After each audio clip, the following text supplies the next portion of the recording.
Ben ritrovati cattoliche dintorni. L'89esima giornata per l'Università Cattolica quest'anno è dedicata ai giovani e alle nuove generazioni con uno sguardo sull'attuale crisi. Di questo parleremo fra poco col professor Alessandro Rosina, che da anni studia il fenomeno giovanile e che ha da poco pubblicato il saggio L'Italia che non cresce, gli alibi di un paese immobile. Ascoltiamolo insieme.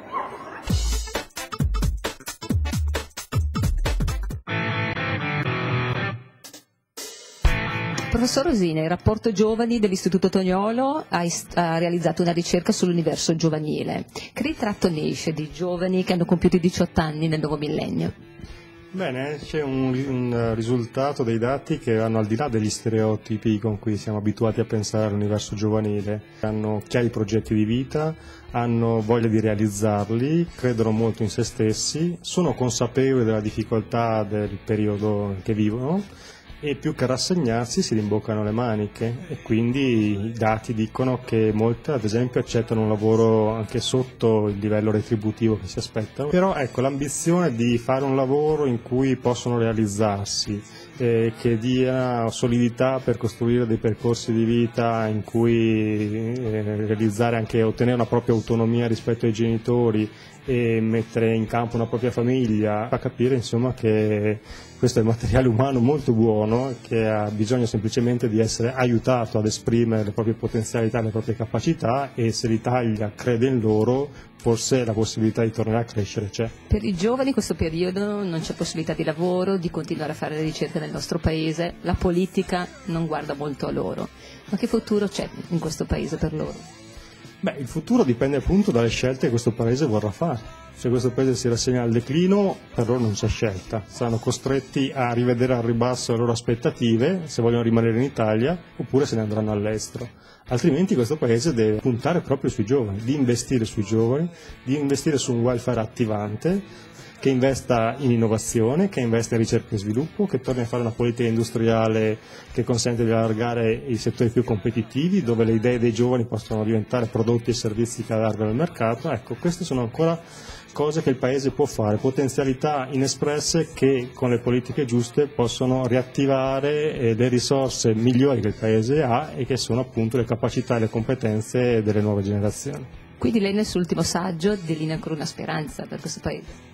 Sì, quello che dico nell'ultimo saggio, l'Italia che non cresce, è che le risorse questo Paese ce le ha, e le risorse sono soprattutto il capitale umano, le persone, i cittadini, che sono appunto i principali sia produttori che destinatari di benessere, e se vogliamo ritornare a produrre benessere dobbiamo tornare ad investire sulle persone, ad investire sullo sviluppo umano. Che messaggio possiamo lanciare ai nostri giovani laureati?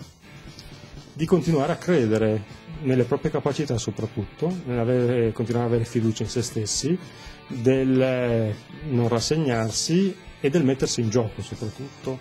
Le difficoltà ci sono, gli ostacoli ci sono, però se uno crede nelle proprie possibilità, se uno investe sulla propria formazione, prima o poi questo fa la differenza per il percorso individuale e fa differenza anche per una generazione che ha voglia di emergere, ha voglia di tornare a fare la differenza e ha voglia, attraverso appunto la possibilità di realizzare cose importanti, di poter vivere in un paese che ritorni appunto a dare delle opportunità.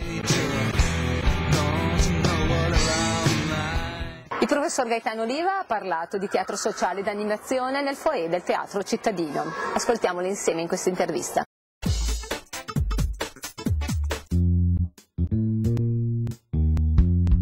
Professor Oliva, che importanza ha ancora oggi fare educazione teatrale nelle scuole? È molto importante, perché penso che si debba partire da un concetto di educazione alla teatralità, cioè creare una possibilità di formazione agli studenti partendo dalla loro consapevolezza. Quindi teatro non intesa solamente come una produzione di spettacoli, ma come un processo culturale che l'allievo fa su se stesso per arrivare poi di fatto a confrontarsi con una cultura che sono quella delle arti espressive. E nelle scuole che spazio ha oggi il teatro? Sta diventando estremamente difficile, un po' per via della situazione politico-sociale, dei finanziamenti che le scuole hanno difficoltà ad avere su attività, sull'altro perché si è perso questo concetto che era nella natura dell'animazione teatrale. Questa sera qui al CTB parlerete di 2 esperienze di teatro, ovvero di laboratori teatrali, fra Torino e Brescia.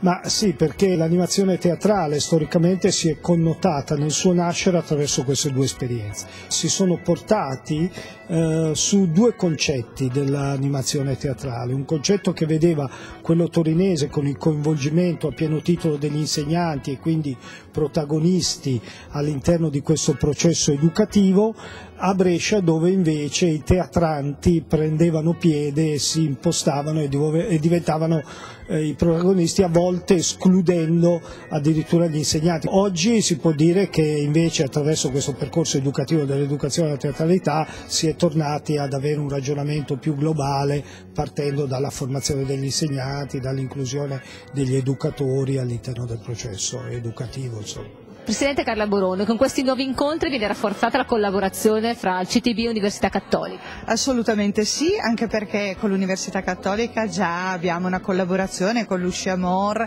che ha grande successo proprio in sede in università sugli autori collegati appunto al teatro, e adesso su questo teatro popolare, l'animazione teatrale, con il laboratorio di Torino e soprattutto con un autore come Grotowski e comunque questo teatro povero, noi siamo molto lusingati perché rafforziamo soprattutto con la facoltà di scienza della formazione. Angelo Pennacchio, direttore del Teatro Telaio, qual è la vostra esperienza nelle scuole bresciane, nel territorio bresciano? È un'esperienza abbastanza lunga perché è cominciato più o meno all'inizio degli anni 90 e continua tuttora con dei cambiamenti ovviamente visto il periodo che è piuttosto lungo. Adesso è un po' più, diciamo che si è un po' più ridotto questo tipo di lavoro e ci sono delle richieste molto specifiche ma anche con diciamo periodi piuttosto ridotti rispetto ad allora. Credo che il motivo economico non sia neanche il principale ma sia proprio una questione di cambio di atteggiamento culturale da parte della scuola. E ora una nuova puntata di A Regola d'Arte con Paolo Bolpagno.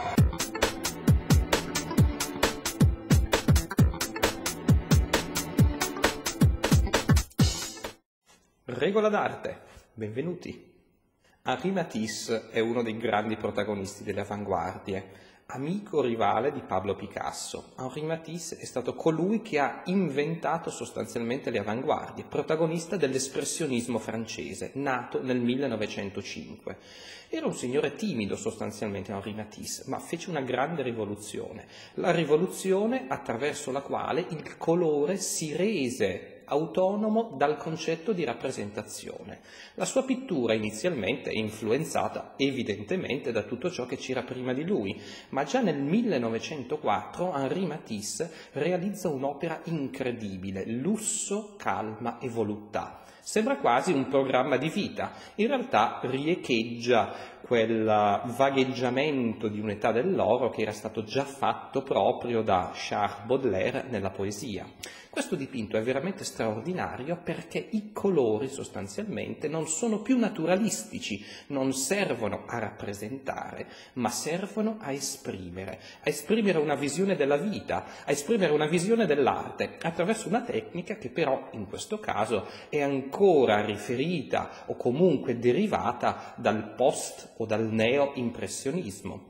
Ma il passaggio sarà subito molto brusco e ulteriore, perché di lì a 1 anno e mezzo nascerà appunto La gioia di vivere, un altro dipinto programmatico, ma nel quale il colore, per così dire, si rapprende e quindi non è più steso a piccoli tocchi, ma a campiture che denotano, campiture che suggeriscono appunto una età dell'oro, un'età della gioia di vivere. La gioia di vivere, l'armonia, la pace, la serenità, il godimento, il piacere sono il vero nucleo della produzione, della poetica, dello stile di Henri Matisse, che di lì a poco realizzerà un'opera veramente eccezionale come La danza, un'opera del 1909 che rappresenta un momento di sintesi estrema, Pochissimi colori, il blu del cielo, il verde del prato, il rossastro bruno di questi corpi nudi che danzano in questo ritmo vorticoso e dionisiaco,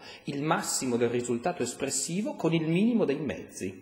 La vita di Matisse poi sarà molto lunga, perché lui morirà nel 1954, ma sarà sempre vivacissima la sua creatività e alla fine della sua vita, nel 1951, Matisse porterà a termine un'opera straordinaria, la Cappella del Rosario di Vence, in Provenza, un progetto di decorazione complessiva di questo spazio liturgico in cui la sua idea di esaltazione della vita, della bellezza, della luce e del colore si ammanta anche di una patina di spiritualità, una spiritualità veramente unica, particolarissima e che ci insegna a vedere il mondo con gli occhi incantati di un bambino di nome Matisse.